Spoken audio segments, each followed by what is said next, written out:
presente aqui vai possibilitar mais no futuro uma possível parceria com o PPG-CA. Ok? Obrigado. Uma boa tarde a todos.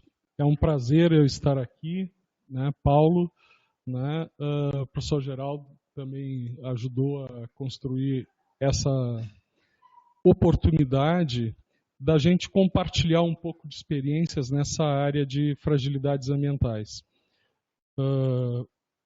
De alguma maneira, é interesse do meu campus, né, lá em São Gabriel, interior do Rio Grande do Sul, e também do pós-graduação em Engenharia Ambiental lá de Santa Maria, da Federal de Santa Maria, onde eu sou professor colaborador, eu atuo lá, mestrado, da gente construir parcerias, né, para se desenvolverem estudos, no futuro, quem sabe, projetos interinstitucionais, né, onde a gente possa colaborar de uma maneira bastante efetiva nesta temática. Pode passar o próximo, por favor. Tivemos um acidente aqui numa cadeira, mas não foi nada. Pode passar o próximo, por favor. Bem, a apresentação que eu trouxe para vocês, né, ela traz um pouco de história, né, um pouquinho de história dessa experiência que eu construí, um pouco dos conceitos fundamentais que são necessários para a gente compreender a evolução do conceito, e isso acaba desaguando naquela pergunta: o que é fragilidade ambiental? Depois discutir alguns avanços metodológicos e, por fim, os desafios que se colocam para a pesquisa, principalmente em nível de pós-graduação, para que essa escola nova, essa disciplina nova, ela possa se desenvolver melhor e se consolidar. Vamos falar, então, um pouquinho de história, né? A expressão fragilidade ambiental ou fragilidade do ambiente, ela tem uma história que já não é nova, né? É uma história que começa principalmente com os geógrafos, principalmente aqueles da geografia física, da geomorfologia, entre eles o Tricaro, Ross, né, Matos Fieres e outros, que entenderam como um primeiro momento a fragilidade direcionada ao estudo do relevo, né? E tem uma série de conceitos que eles aplicaram, né, principalmente utilizando a base da ecodinâmica do Tricar, que eles buscaram, se a gente usar uma lógica da evolução dos paradigmas, né, das revoluções científicas, né, eles estavam justamente naquele ato entre o paradigma mecanicista, né, que existia no passado, que dominou a ciência, da física mecânica, né, que teve o seu auge, né, no século XIX, e aquilo que nós chamamos, né, de paradigma da complexidade, que é algo que já é da metade do século XX em diante. E entre um paradigma e outro, a gente sabe da estrutura das revoluções científicas que ali brota um conjunto de tentativas, né, de tentar construir o novo, de tentar construir. Só que essas tentativas, muitas vezes, elas acabam contaminadas por algo que nós conhecemos como uma cultura dominante, né? A gente poderia falar em representações sociais, pensando em Sergei Moscovitch, que, de certa maneira, mesmo nós cientistas temos um lado nosso, na forma nossa de pensar, na nossa forma de olhar o mundo, que nós não usamos a razão. A gente reproduz algo que foi entronizado pela cultura dominante, que acaba se tornando uma verdade empírica dentro da nossa mente, e que passa a construir os significados daquilo que a gente observa, aquilo que a gente vê. E isso, a ciência também tem isso. Ou seja, existe um componente muito forte, um componente muito influenciador do que nós chamaríamos assim de uma inércia de alguns conceitos dentro da ciência. E essa inércia ela é construída socialmente nas escolas.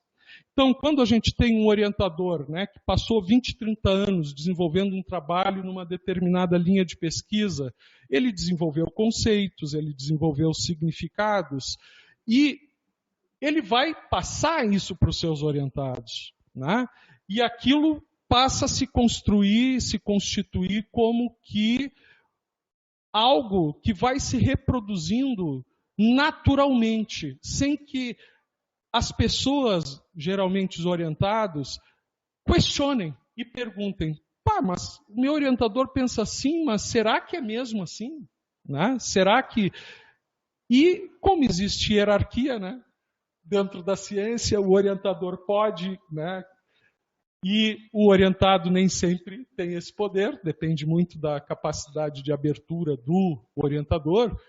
O que acaba acontecendo que muitas vezes aquela tendência do status científico, do reconhecimento pela comunidade científica, acabe ajudando grande parte dos orientadores a terem uma postura de recusarem muitas vezes o questionamento a alguns conceitos que para eles são quase como conceitos pétreos dentro das suas linhas de pesquisa. Nas revoluções científicas, então, a gente pode identificar essas coisas. No caso da abordagem geomorfológica do Tricaro, Ross, Fierz e outros, né, o que a gente vê é que a ideia do equilíbrio dinâmico é um conceito que ficou extremamente forte como uma reprodução daquilo que o Tricaro, como grande cientista, ajudou a construir naquela época, naquele contexto de mudança de paradigma, né? Se sabia que o equilíbrio estático, né, ele é um equilíbrio que não existe na natureza, né, não ocorre. A gente pode dizer com tranquilidade, a partir da física moderna, né, a gente pode dizer que aquele estado de equilíbrio que significava o quê? O que é o conceito de equilíbrio? O equilíbrio vem da estática.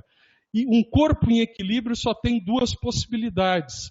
Ou todos os vetores força que atuam sobre ele se autoanulam e, portanto, tem somatório zero. E, nesse caso, só tem duas possibilidades. Ou ele está parado, completamente parado, ou ele está em movimento retilíneo uniforme. Então, a física mecânica nos ensina isso. Daí, o que aconteceu? Isso não existe na natureza, né? Não existe. E qual foi a primeira tentativa de conciliar aquela ideia do Einstein lá, que tem de que a mudança é absoluta, o repouso é relativo, né? Nós vivemos num universo em completa transformação e mudança permanente, desde o Big Bang, um universo em expansão, a mudança é absoluta, né? Como então conciliar? Se criou a ideia do equilíbrio dinâmico. Bem, equilíbrio é da estática. Botar uma palavra dinâmica no lado, né, como um adjetivo, não resolve o problema básico. E aí, esta ideia, né, de que é possível um equilíbrio, mas numa dinâmica, esse é um problema que entra em confronto com algumas outras descobertas das ciências físicas naturais e sociais, principalmente a partir da teoria de sistemas auto-organizativos. A partir do reconhecimento de que sistemas que se auto-organizam são sistemas abertos, produtores de entropia, que têm história e são irreversíveis. Isso aí é incompatível com a ideia de equilíbrio, né? Qualquer sistema que tender a ficar parado ou que simplesmente reproduza, né, os seus estados ao longo do tempo como se estivesse no movimento retilíneo uniforme, é um sistema que perdeu a sua capacidade de se adaptar dentro de um ambiente que está permanentemente mudando. Bem, se algo não se adapta, se extingue, e extinções são mais comuns do que as sobrevivências na história da vida, né? E a própria biologia nos ensina. Então esse é um contexto que nos levou muito a questionar, bem, as ideias de Tricari, principalmente as de Ross, que fez a tese de doutorado dele com análise de fragilidade na região do Cerrado de São Paulo, do ponto de vista empírico foram brilhantes. Mas, do ponto de vista conceitual, eles ainda herdaram um pouco dessa inércia. E essa inércia, então, é que a gente tenta discutir para fazer essa evolução conceitual, né? Outras questões, observem, que no conceito da abordagem, ele coloca aqui a tendência de alterar, né, o estado de equilíbrio. Seja naturalmente, seja por decorrência de fatores artificiais como os antrópicos. Essa ideia de fatores artificiais como os antrópicos coloca o ser humano como algo externo ao ecossistema, algo externo ao ambiente, né? E, de certa maneira, principalmente na segunda metade do século XX, a ecologia de paisagem já não enxerga o ser humano como algo externo ao ecossistema. Ela fala em ecossistema total humano. Né? E aí o ser humano, ele tanto pode ser visto como um agente de perturbação, como aquele que sofre as perturbações. E quando a gente pensa em como se dá a relação do ser humano com o seu ambiente, a gente pode resgatar um pouco aquela ideia lá do terceiro volume do Capital do Marx, que diz que o ser humano, né, interage com o seu ambiente através do trabalho. E essa relação é mediada pela relação dos seres humanos entre si. O que significa isso? Que quando eu estou estudando a fragilidade de um meio complexo, um meio que é socioambiental, eu vou encontrar ações que o ser humano faz ao ambiente que vai atingir outros seres humanos. Não unicamente o meio biótico, o meio físico.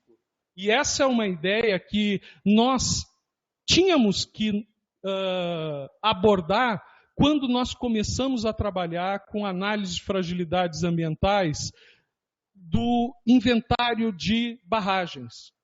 Porque quando tu constrói uma barragem, qual é o papel do ser humano? Construir a barragem é uma ação antrópica? Tu tá transformando aquele ambiente que era um ambiente lótico, um ambiente límnico. Tu está pegando ecossistemas terrestres e transformando em ecossistemas aquáticos. Tu está alterando a conectividade no ambiente, está alterando a estrutura da paisagem, está fragmentando o rio, mas isso tudo é uma parte da sociedade que desenvolve esse impacto. Outra parte ela é impactada. Por exemplo, aquele agricultor familiar lá da região de Itá, ou morador da cidade de Itá, que teve que perder suas relações de conexão com as pessoas ou com o lugar, ela é vítima, ela é sofredora do impacto. Então aquilo ali, seja naturalmente, seja por decorrência de fatores artificiais como os antrópicos, né? E quando fala o relevo ser alterado seu estado com facilidade, quer dizer, o objeto sempre é pensado como algo exterior ao ser humano. E isso aí é algo que a gente percebeu que tinha implicações difíceis, principalmente no estudo de impacto ambiental de barragens e na análise ambiental integrada de barramentos numa bacia hidrográfica. Bem, como é que começou essa coisa toda, né? Quando a gente começou a trabalhar lá no grupo de pesquisa em gestão de recursos hídricos, diferentemente do pessoal da geografia, talvez tenha sido um fator que nos ajudou bastante, é que quando o pessoal lá da UFSM, o professor Geraldo principalmente, Geraldo Lopes da Silveira, me convidou para participar de um estudo em 1992, cujo resultado foi em 1993, que foi um levantamento de disponibilidades quali quantitativas de água da bacia do Rio Santa Maria, lá no Rio Grande do Sul. Era só um grupo de engenheiros, mas já naquela época, esses engenheiros estavam preocupados com a questão ambiental. Eles enxergavam que a disponibilidade hídrica não podia ser dissociada do uso da terra, né, dos impactos ambientais que aconteciam, principalmente na qualidade. E aí, na época, eles buscaram... eu, na verdade, um oceanógrafo que estava fazendo mestrado na época, né, em ecologia na URGS, e mais um biólogo da Fundação Zoobotânica, convidou para a gente participar desse estudo. E a partir daí, o grupo começou gradualmente a incluir, além de engenheiros civis, começou a gerar uma interação com biólogos, oceanógrafos, geógrafos, agrônomos ligados e sociólogos ligados à ciência do solo, ciências agrárias, e a partir de um trabalho intenso e muito duradouro de diálogo e de tradução científica, começou-se a construir um discurso de consenso que não era mais o discurso do engenheiro, o discurso do biólogo, do oceanógrafo e assim por diante, mas era um discurso que emergia desta conversa mútua de todos esses profissionais. E aí, isso acabou resultando em algumas coisas muito interessantes do ponto de vista da interdisciplinaridade, né? A gente sabe que para um trabalho que é originalmente multidisciplinar, para que dali emerja um discurso interdisciplinar, é necessário que tenha alguns elementos teóricos, algumas estruturas que permitam uma integração das diferentes visões de mundo, de profissões diferentes, né? E isso acabou acontecendo através principalmente de duas questões chaves. Primeiro, o uso de sistemas de informações geográfica entre vários grupos que começavam a discutir a questão das barragens, a questão da seleção de áreas para conservação, de manejo conservativo de áreas, né? E dali o uso do geoprocessamento, das geotecnologias, associado à ideia de valor conservativo e análise multicritério, isso aí nos permitiu construir uma ideia que foi costurando a relação não só entre os profissionais do grupo de pesquisa, mas também dos parceiros de outras instituições. Do setor de manejo de fauna da Fundação Zoobotânica do Rio Grande do Sul, do Centro de Ecologia da Universidade Federal do Rio Grande do Sul e da Fundação Estadual de Proteção ao Ambiente, né, lá do Rio Grande do Sul, a FEPAM. E, com base nisso, muitos trabalhos foram sendo construídos, né, que aqui eu deixo alguns deles, né, que depois eu vou dizer onde vocês podem achar as referências, né? Pode passar adiante, por favor. Então, vejam, o Domingues, que é aqui de Minas, né, ele, no seu livro sobre interdisciplinaridade, né, ele diz que uma experiência interdisciplinar tem algumas características. A primeira dela é aproximar campos disciplinares diferentes. Veja que isso aconteceu entre o GERI, o grupo do manejo de fauna da Fundação e depois com as outras instituições. Para a solução de problemas específicos, no nosso caso, a necessidade de incorporar um conjunto de restrições ambientais ao inventário de barragens, né? Nós tínhamos que produzir isso aí. Depois, nós temos um compartilhamento de metodologia. Então, análise multicritério e ambiente de geoprocessamento estava em desenvolvimento nos dois grupos. E depois, quando existe essa cooperação, esses campos se fundem, geram uma disciplina nova. No nosso caso, essa experiência toda resultou numa disciplina que é análise de fragilidades ambientais, que ela já há muitos anos, desde 2007, é ofertada em curso de pós-graduação, e já há muitos anos, desde 2000 2008, se não me engano, é ofertada em curso de graduação em Gestão Ambiental da Universidade Federal do Pampa. Vou passar adiante. Bem, vamos então a alguns conceitos fundamentais. Essas imagens aqui são do livro do Alois Schaefer, né? Que é um livro que o Paulo nos lembrou há pouco aqui, que merecia ser reeditado, e eu concordo plenamente. Primeiro conceito fundamental para a gente trabalhar fragilidades é pensar em sistema como um sistema aberto. E isso significa que ele tem um conjunto de entradas e saídas, né? E esse conjunto de entradas e saídas não acontece de forma anárquica, mas de uma forma auto-organizativa.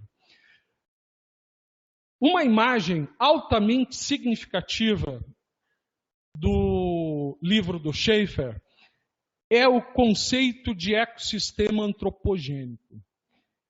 Ele pega o conceito de Richard Lindemann de ecossistema, que é lá de 1942, quando ele consegue identificar que todos os organismos, seres vivos de um ecossistema cumprem uma de três funções, que é a função de produção, que é fixação de energia solar, né, de consumo e de decomposição. A diferença entre consumo e decomposição é que ambos se alimentam de matéria orgânica. No entanto, na cadeia de consumo, a complexidade da matéria orgânica aumenta a cada nível, e na decomposição, o nível de complexidade da matéria diminui a cada nível até que deixa de ser matéria orgânica e passa a mineralização de seus elementos na atmosfera e no solo. A ideia do ecossistema antropogênico mostra que o modelo civilizatório da humanidade, ele separou espacialmente as funções de produção, consumo e decomposição. E isso só se tornou possível a partir de um grande subsídio energético para que essa separação fosse possível. E o custo ambiental disso é uma grande entropia do sistema, uma desorganização do sistema, que não consegue, principalmente em função da grande acumulação espacial de elementos, né? Por exemplo, fósforo. Né? Tu tira o fósforo de uma mina, onde a concentração dele no minério é baixa, concentra industrialmente, distribui isso numa área geográfica enorme, que é a área da agricultura. Daí tu pega toda aquela produção de grão, soja, por exemplo, ou milho, e daí pega um monte de caminhão movido a energia fóssil e leva isso para ser consumido em pequenas regiões. Que regiões? Áreas urbanas. No caso, por exemplo, desse exemplo, eu gosto de citar muito, os 16 municípios da AMAL, que é a Associação dos Municípios do Alto Uruguai Catarinense, que pega ali a região de Concórdia, tem 16 municípios. Esses 16 municípios concentram uma quantidade de porcos que tem um equivalente populacional de mais de 50 milhões de pessoas, numa área bem pequenininha. E tudo isso vai ali para a bacia do Rio do Peixe e para dentro da barragem de Itá. Né? Vejam, então, é muita concentração. Há uns anos atrás, eu participei de um estudo e um colega agrônomo calculou, se fosse para todos os criatórios de porcos e aves daquela região aproveitarem os rejeitos, né, orgânicos dos confinamentos, através de fazer fertirrigação ou compostagem, a relação dose máxima que o solo da região poderia suportar não seria possível. Haveria uma contaminação maciça do lençol freático dos corpos d'água. Né? Então não resolve o problema. O que seria imitar o ciclo natural? Seria pegar tudo aquilo que foi mineralizado lá no final do ecossistema antropogênico, na fase de decomposição, e redistribuir lá em toda a região onde foi produzido e concentrado esse nutriente. O que significaria duplicar a quantidade de energia fóssil para fazer a reaproximação das funções. Isso aí é inviável dentro do nosso regime capitalista, porque vejam só, um sistema que acumula renda, isso significa que onde se acumula o dinheiro, aquilo é um atrator de oportunidades de emprego, de consumidores, e isso acaba gerando um imã, digamos assim, para as pessoas. Acaba concentrando as pessoas nesses lugares. Por isso que a gente tem praticamente 40% do PIB brasileiro em São Paulo e a maior parte da população também.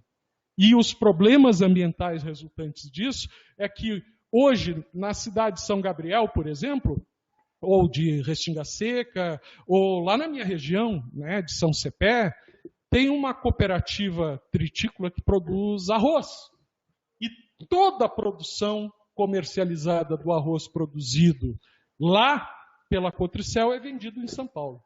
Quer dizer, quanto é gasto de petróleo para garantir esse abastecimento? Então, essa é uma das ideias fundamentais que está ligada a esse conceito. Vamos adiante.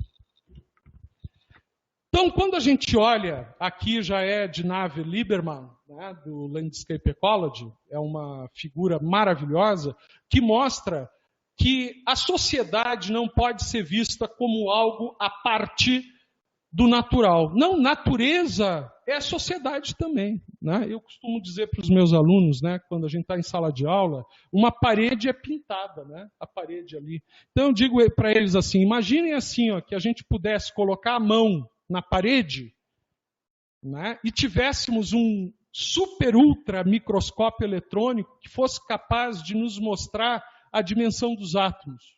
A gente ia chegar assim, encontrar um átomo de carbono da nossa pele ao lado de um átomo de carbono da tinta, que é feita de petróleo.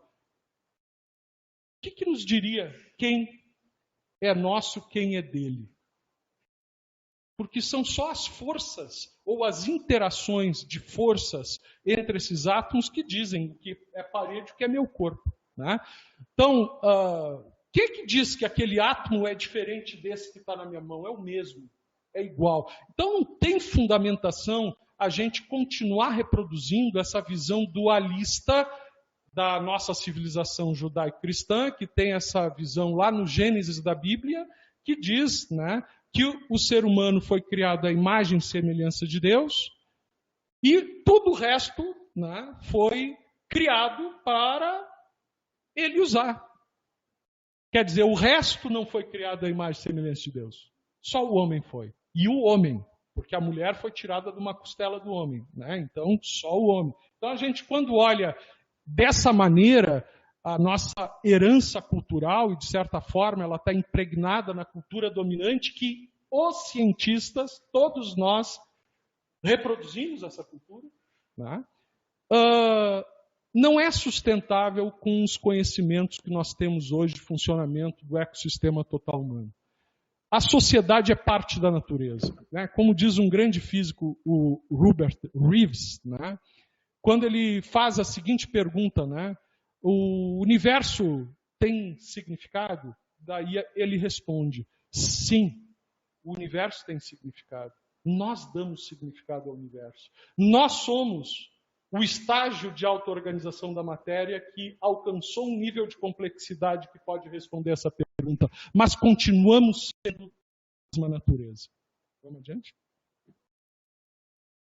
Bem, eu já comentei então, só para botar uma figurinha, né, que a gente vive num universo expansão e o conceito de equilíbrio é da estática. Né?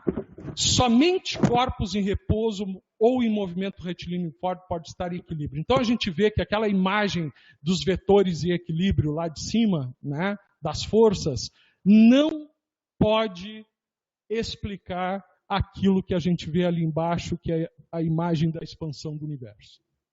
Vamos adiante.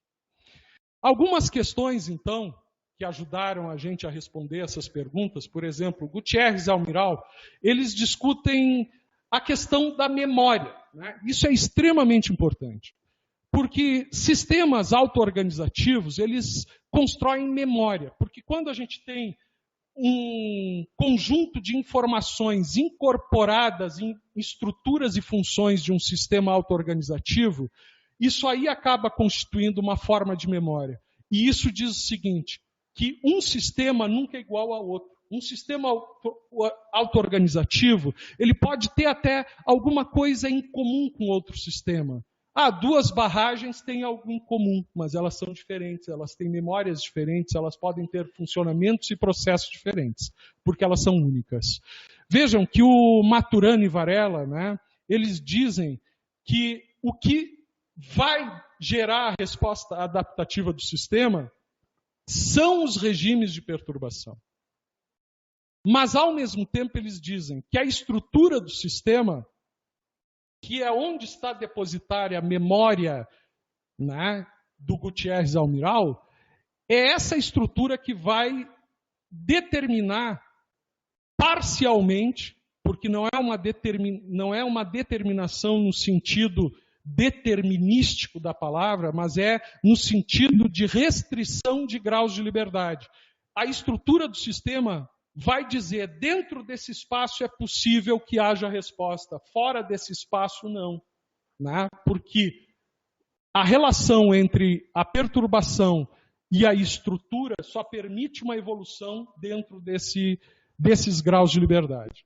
E, por fim, o Ramon Margalef, né, ele afirma lá, né, em 2002, no livro dele de limnologia, né, que as espécies evoluem e os ecossistemas se sucedem num meio que apresenta sinais de atividade dos organismos.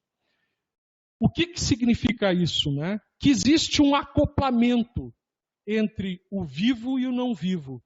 E isso constitui uma memória exossomática. Quando ele discute isso do ponto de vista do ser humano, essa memória exossomática passa a ser um metabolismo cultural. Né? Quando lá no livro de 77 dele de ecologia, ele fala num metabolismo somático, né? Um metabolismo que é para manter o corpo humano vivo, né? E um metabolismo que cresce violentamente a partir do início da Revolução Industrial, né? Com um metabolismo cultural que cresce linearmente, de forma exponencial, com a facilidade de transportar coisas.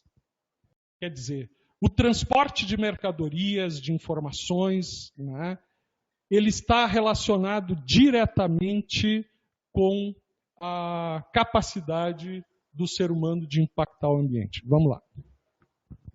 Bem, então vamos lá. A gente tem que fazer a pergunta, né? Se o equilíbrio não é uma meta para um sistema auto-organizativo, qual é a referência, então, para determinar a fragilidade? Porque vejam que a referência lá do Ross, do Tricard, era o equilíbrio dinâmico. Só que equilíbrio dinâmico a gente sabe que não existe. Então, ele passa a ser uma fragilidade do conceito de fragilidade. Então, precisávamos, então, redefinir, né, um quadro referencial do conceito de fragilidade. E aí, a gente vai lá, né, nos livros de ecologia e encontra as definições do que é estabilidade. Vejam, o conceito de estabilidade é um conceito que não está relacionado com equilíbrio. Porque estabilidade envolve 3 propriedades básicas. Resistir, que é a capacidade que um sistema tem de não se alterar mediante um regime de alteração, o que pressupõe que esse regime era previsível, já ocorreu muitas vezes, e os processos adaptativos já internalizaram na estrutura e na função a resistência, mecanismos de resistência. Por outro lado, se esses limiares são quebrados, porque tem novos regimes de perturbação que podem ser de intensidade ou de novidade em relação ao que existia, e que podem quebrar os mecanismos de resistência, tu pode ter uma situação em que há uma quebra de alguma coisa no sistema, há uma quebra de alguma função, a quebra de alguma estrutura, mas, dependendo da sua intensidade, da sua permanência no tempo, Passando essa perturbação, o sistema pode retornar a um estado próximo do inicial. E essa propriedade de retornar, de se auto-restaurar, a gente chama de resiliência, né? E, por fim, a persistência, que é o tempo que um sistema vai sobreviver, até que, em função de algum regime de perturbações ao qual ele não está adaptado, ele vá se extinguir. Então, veja, a estabilidade sempre responde a um regime de perturbação e é dependente de uma história adaptativa e que envolve estratégias perante regimes previsíveis ou imprevisíveis com diferentes intensidades. Essa é uma ideia fundamental, então. A gente, ao invés de referenciar fragilidade ao equilíbrio ou ao equilíbrio dinâmico, a gente passa a pensar fragilidade referenciada à estabilidade. Vamos adiante.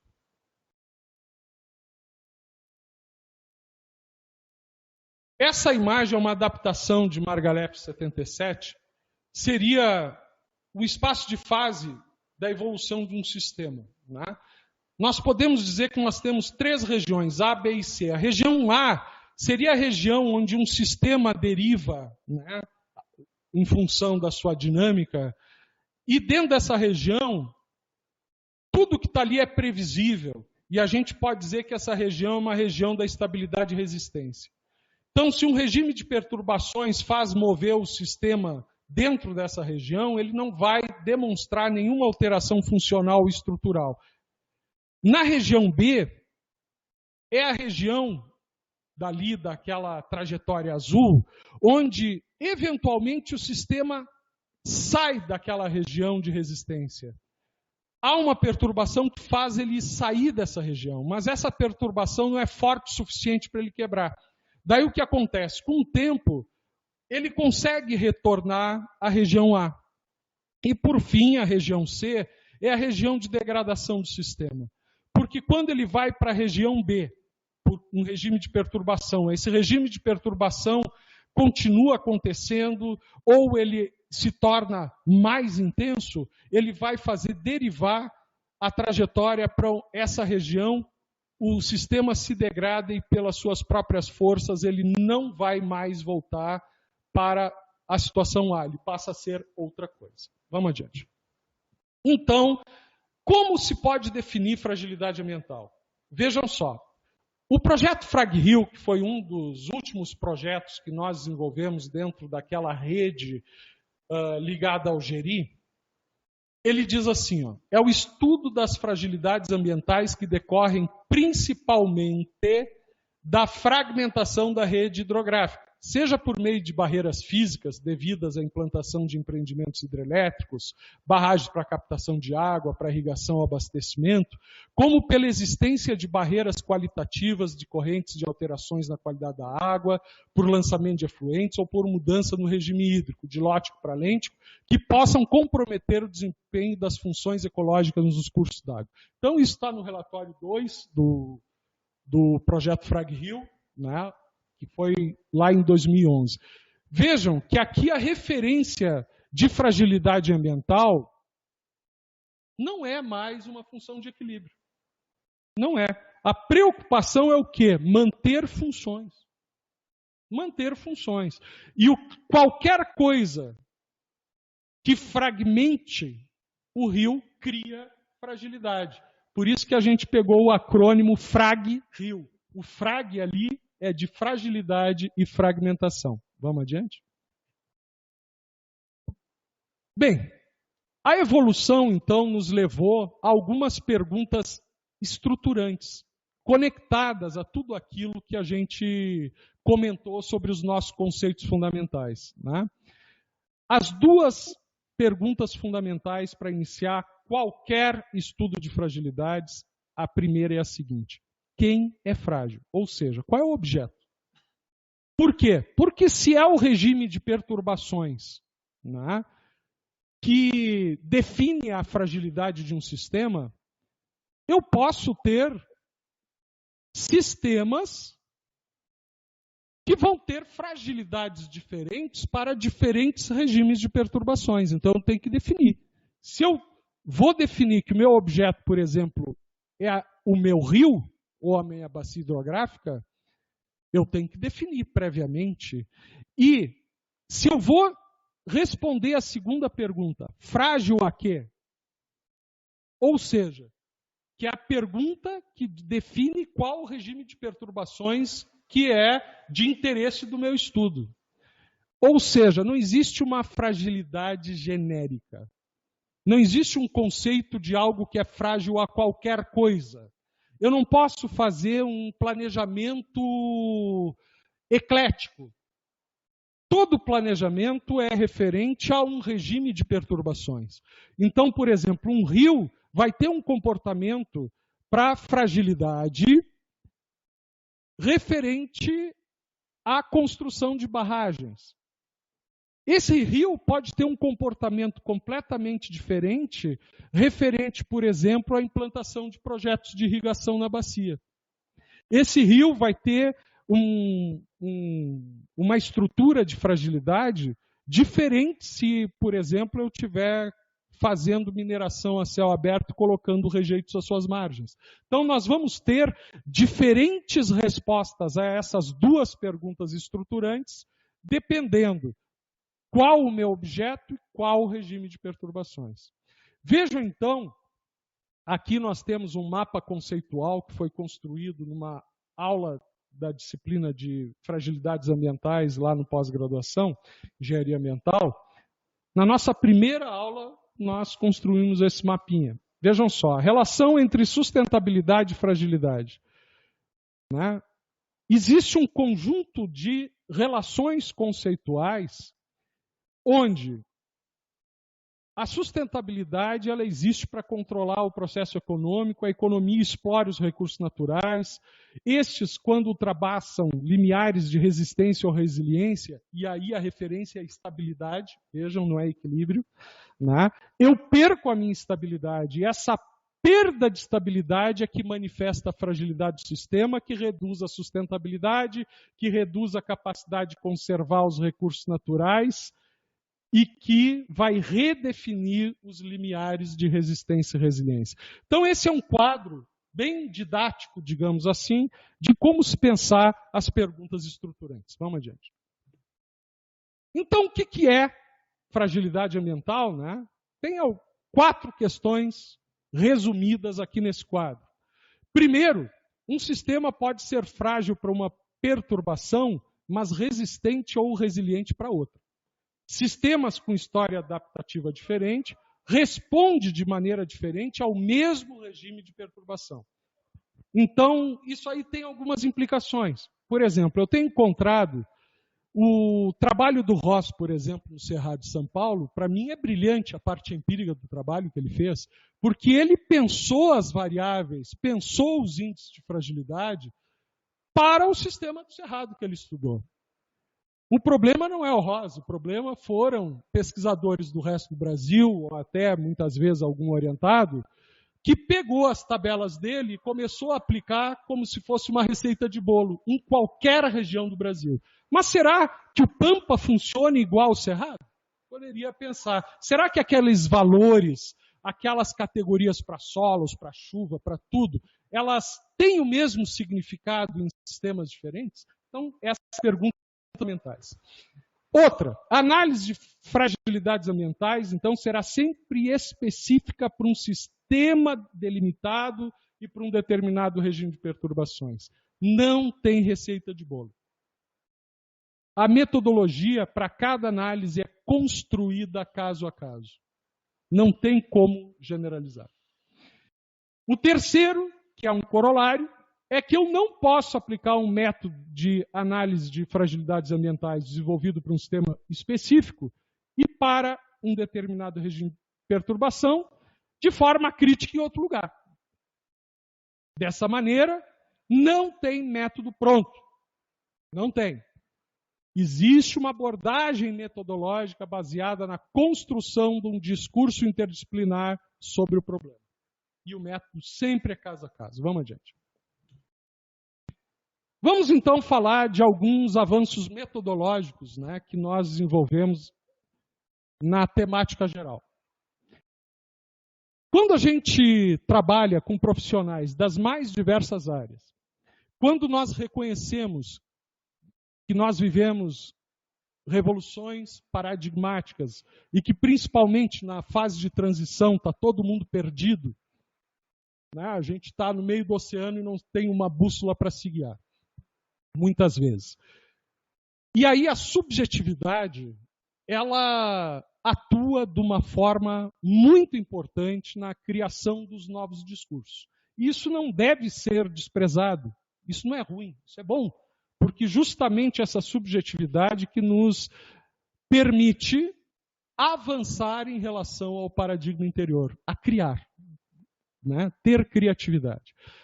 Mas se a gente começar a criar subjetivamente, sem nenhum critério, a gente não produz ciência, né? Então, para se evitar que a subjetividade, nessa etapa de transição, ela nos leve para mares bravios e tempestades que possam nos destruir, a gente usa os critérios da razão. Marilena Chauí, didaticamente, no seu Convite à Filosofia, né, que é uma obra premiada, definiu com muita clareza os dois critérios da razão. O primeiro deles é o critério da coerência interna, que diz que nenhum enunciado nosso pode violar qualquer pressuposto. Quer dizer, nós temos que estar sempre preocupados em fazer a pergunta, tá, mas se eu estou afirmando isso, isso não viola um pressuposto? Por exemplo, naquela questão do equilíbrio dinâmico, né? Se eu trabalho, né, com a ideia dinâmica, eu posso falar em equilíbrio dinâmico? Eu não estou violando nenhum pressuposto? Estou. Então, eu não posso. Viola os critérios da razão, né?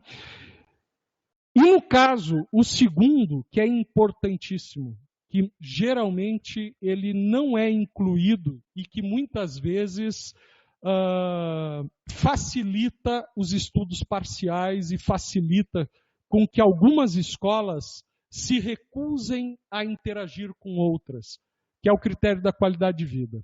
Ou seja, nenhum enunciado que leve a uma piora da qualidade de vida é racional. Nada que a gente vai desenvolver que vai piorar a vida, vai comprometer a vida, é racional. Bem, se eu trabalho num sistema onde sociedade e ambiente fazem parte do mesmo sistema, é tudo a mesma coisa. Se eu separo eles e digo que a sociedade explora o ambiente, né, e é para isso que o ambiente serve, para alimentar a sociedade. Ou seja, eu estou olhando a sociedade de uma forma dualista. Por quê? Porque como é